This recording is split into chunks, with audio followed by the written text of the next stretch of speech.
It's time to bounce back beyond tomorrow and join us for part 2 in our 2-part series as we chat to the head and strategic advisor for the National Gambling Board in South Africa, Miss Caroline Kongwa, who also serves on the board of trustees for IAGR. Good day, everyone. We trust that you're well and are keeping safe. Last week, we had the honor of connecting digitally with a phenomenal woman in gaming, Miss Caroline Kongwa. Now, if you did not catch part 1 of our interview with Miss Caroline Kongwa, please do go ahead and click on our link and go and look at part 1 because it really is very insightful. So here we have it, folks, part 2 with the amazing and phenomenal Miss Caroline Kongwa. To give you a bit of insight into who Miss Caroline Kongwa is, this woman wears many hats and has been heading up the National Gambling Board of South Africa from 2014. She is also the Chief Strategic Advisor for the organization. However, that's not all. Since October 2019, she has also been serving on the Board of Trustees for IAGR. Hi, Caroline, and welcome. Hi, Nazli. I hope everyone is well, and thank you for inviting me. How can regulators and legislators work to ensure their markets are attractive to potential investors and operators looking to expand within the continent? Okay, quite interesting. Where I would start would be to look into whether it's the responsibility of the regulator and the legislator alone to ensure that markets are attractive to potential investors and operators. Why I basically say that, it's because, the gambling industry isn't new at this point in time. And yes, the issue would be, what more can we do? And where I'll start from would be the fact that it wouldn't be regulators and legislators alone, because in a market, then you're looking at also the behavior of your players in the market. So this definitely also ties into the fact that as the National Gambling Board, one of our mandates is actually to monitor market conduct and market share, and how players as things evolve, how players in the market behave. Because from a competition perspective, certain behavior, for example, like monopolies, prohibited practices from a competition perspective, would definitely discourage, potential investors and operators who are either looking to enter the industry, or even existing ones, to expand and innovate. So where I would start is definitely as a national regulator, we would have to ensure that where we identify prohibited practices, there should be some sort of consultation. We have an already established authority where such matters can be reported to, which is the Competition Commission. So that would be the first issue. The second issue definitely would be to ensure that we make available a platform where we can ensure we continuously consult with our stakeholders. That definitely encourages transparency with all stakeholders to understand where certain industry stakeholders would want to go in terms of, expanding the markets. Also, another imperative for government is, the transformation agenda. It's definitely a government priority in ensuring that previously disadvantaged individuals participate in the industry. So I would say, yes, we definitely have, a responsibility to ensure that the market is attractive, but then it's not ours alone. the way the legalization of gambling has come about, definitely we are responsible to regulate the industry, but from the perspective that there's enabling environment for players in the market to grow, to expand their operations, where there are barriers to entry, to ensure that there's flexibility and that is lessened, or reduced. So yeah, it's quite dynamic. It's quite a dynamic industry. And definitely in this space, it's definitely interesting. We also do research as the National Gambling Board, and the topics that we ordinarily would consider, range from the analysis of how players are behaving in the market, also what the negative effects have been, what the economic impact is at a particular point in time. So that's another way in which we definitely or how we are then properly informed as to ways or what it is we need to look at in the value chain in the gambling industry to ensure that potential investors or operators are encouraged to either enter or even be willing to expand. Great, thanks, Caroline. Like you say, the gaming industry is quite diverse, and there are many facets and aspects that one needs to consider when talking or looking at the gaming industry within Africa. Caroline, with responsible gambling being another focus at the show again, as stakeholders continue to strive for safe and responsible industry, I know that this is one of your mandates as the NGB. How do you think responsible gambling and gaming efforts can be improved? Okay. What we have considered, so in terms of the model, there's various models on how responsible gambling is dealt with all over the world in gambling jurisdictions. The model that South Africa currently has is, as a start, we have a non-profit organization that has been established, and at board level, there's representation of both the regulators, provincial regulators, and the licensee associations who take part there.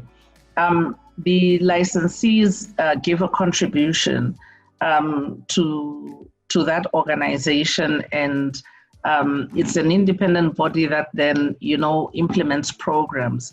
However, in terms of the licensing regime, it is a license condition that every licensee must ensure they implement strategies with regards to responsible gambling. What we do and what the NGB continuously does is basically increased awareness campaigns. We have been doing that for a while, but why I say increased is because we have been trying to each year provide a diverse way of doing these campaigns. So initially it would be road shows with our mother department, which is the Department Trade, Industry and Competition. And then we moved to billboards, we moved to radio. We also did a bit of TV last year. So we continuously are trying to ensure that we run campaigns and we educate the punter and the public on the negative consequences of gambling, because we also believe we have to assist from a consumer protection perspective that the consumer, which is the punter, gambles responsible. And our role and our mandate is definitely to ensure that there is a balance between the economic benefits would be gross gambling revenue derived, and then the negative impact, which is, addiction ultimately. So this is something that we definitely treat seriously. We also conduct research in continuously understanding who the gambler is and the socioeconomic impact, also the concentration where you have, punters geographically.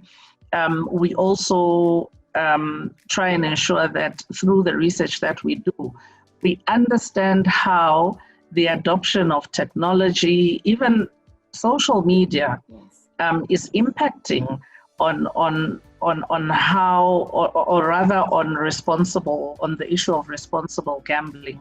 So we also are trying to ensure that we have a social media presence, because we've also seen a lot of individuals interact on social media, and their advertising comes in, and we all know what advertising does, and can drive you to do something. So we also are scanning there. Something that has been work in progress and lessons we have learned, for example, in this area would be, what approach there should be when it comes to responsible gambling. And what I mean by that is education and awareness, yes, is proactive, and at times can also be reactive, where if from research we've seen, in a particular province, the propensity to gamble of individuals has increased for various factors. It would also be interesting to see what it looks like after the impact of COVID, because gambling at times is not only considered by the ordinary citizen as something of leisure, but also to try and source revenue. So it would also be interesting to see what the impact of COVID has been. But one area that we've seen hasn't happened in South Africa is whether there should be a public health approach to dealing with problem gambling. So we have the South African Responsible Gambling Foundation that does assist with treatment programs. However, we've seen in other jurisdictions that to the level of Department of Health, gambling addiction is actually listed as a mental health problem. And then you have a situation where it's a person, can be booked in, and receive treatment specifically for that. So yeah, what I am saying is definitely there's more room in terms of efforts that can be made with respect to responsible gambling, because gambling addiction isn't just a loss of money, but it also leads to damaging one's livelihood. We've also seen cases and read up on cases of even suicide to that extent. So it is something that a whole diverse, yet again, important area in the regulation of gambling that we would have to, closely monitor, continuously develop new strategies, and implement or undertake great effort to ensure at the end of the day that we are balancing. And that's just basically our opinion to say we do respect the fact that the negative impact of gambling is really dire. At the same time, we've legalized this industry and it's regulated. So the issue is, through responsible gambling efforts, we have to ensure that there is a balance. there is a balance. We are happy when we see the industry thriving. Year on year, you'll see from our website, gross gambling revenue has not experienced any dip holistically. In certain modes, they may be, but holistically as an industry, even through the financial crisis as far back as 2008, we didn't see a dip, and they are, discussions currently. We might be headed for one, we don't know. For example, the UK has recently announced they're in a recession. So it would be interesting during these times to see whether revenue actually decreases, because its increase during such a time when there's been job loss, economic activity isn't thriving, we get concerned about the fact that, people then, or citizens, would be turning to more gambling, and the responsible aspect comes, and you start questioning whether is it being done responsibly or not, or are we dealing with addiction, that is on the increase.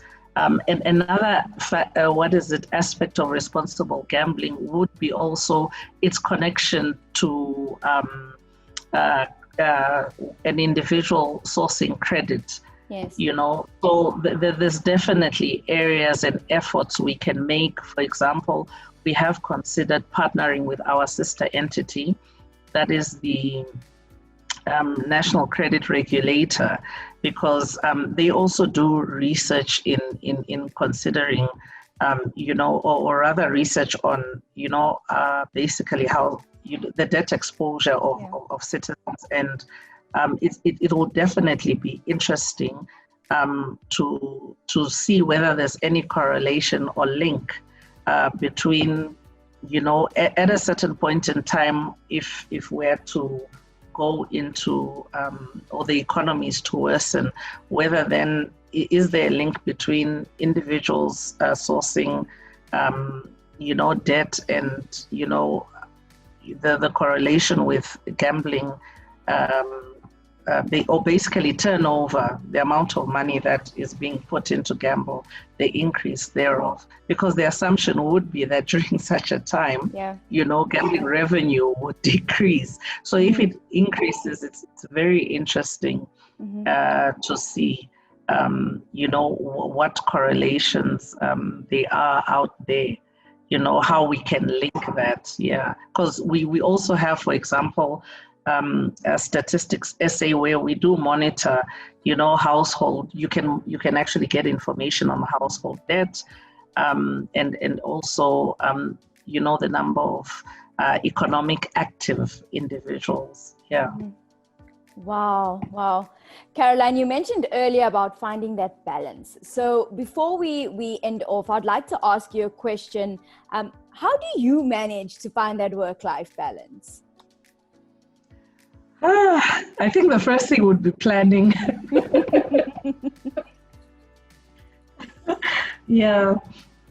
Off gambling regulation discussions. How I actually manage, it's important to plan, and in getting to planning, at times planning is difficult. Where I start is trying to set goals. Definitely also ensuring that I can see the path that I need to undertake. So I should be able to work out basically, for example, if I start with work, what my agenda is, what my goals are, and definitely time, resources come into play, how it is I'm going to achieve the goals, and then balancing with life. What I have learned, and the revelation that has come during COVID-19 is we often get overtaken by the business, of work and life. But what I've learned basically through this time, being or having the privilege to work from home or at home, that is what I'm even calling it. I know other people may have negative experiences. For me, it's been a positive experience to be able to reflect and actually do an introspection as an individual.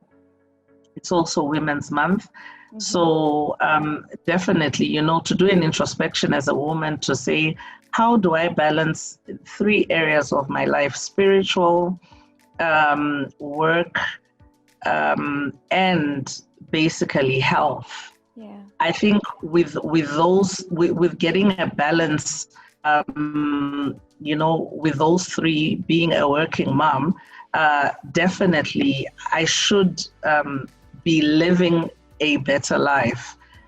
So what I'm saying is there isn't one cut out formula or recipe how you can get that balance.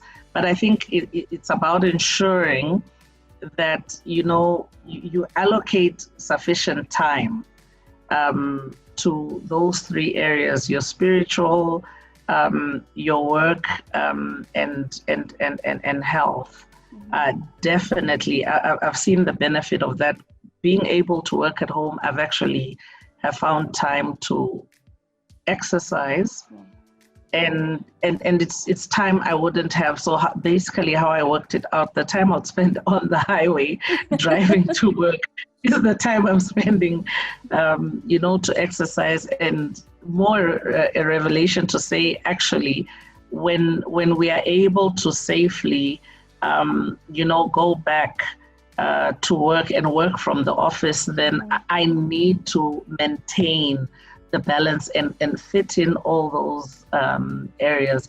The spiritual part I've always been able to do, because Sunday will come and I'll go to church, and I respect, yes, other individuals of other religions, but it's also important to find that time to make for yourself and interact spiritually. So yeah, that's how I would look at trying to manage work and life. There definitely has to be a balance.